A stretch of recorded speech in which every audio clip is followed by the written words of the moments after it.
আসসালামু আলাইকুম, সবাই ভালো আছেন? এই যে দেখুন ব্রোকলি আমি ছোট, ছোট করে কেটে নিয়েছি আর এখানে ৫ টা মরিচ দিয়ে দিয়েছি, কাঁচামরিচ। এবার আমি ব্লেন্ডারে লবণ, কাঁচামরিচ আর কিছুটা পেঁয়াজ দিয়ে দিব। দিয়ে এগুলো ব্লেন্ডার করে নিব। ভালো করে মিক্সড করে নিব। এই যে আমার মিক্সড করা হয়ে গেছে দেখুন কত সুন্দরভাবে মসৃণভাবে আমি মিক্সড করে নিয়েছি। এবার এর ভিতরে আমি যা উপকরণ দিব, আমি কিছুটা পেঁয়াজ কেটে নিয়েছি আর ২ টা ডিম ভেঙে নিয়েছি। এখন ভালো করে মিক্সড করে নিব। আর এর ভিতরে আমি ডাল বাটা দিব, মসুরির ডাল বাটা।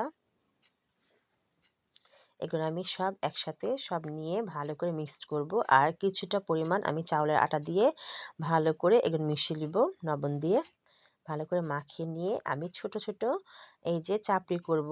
আপনি বড় সাইজেরও করতে পারেন, ছোট সাইজের। আমি একটা বড় করে নিলাম।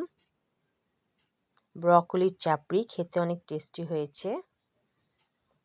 দিয়ে আমি উল্টাই দিলাম। এবার এভাবে কেউ গোটাও খেতে পারেন, আবার এমনি করে কেটেও নিতে পারেন।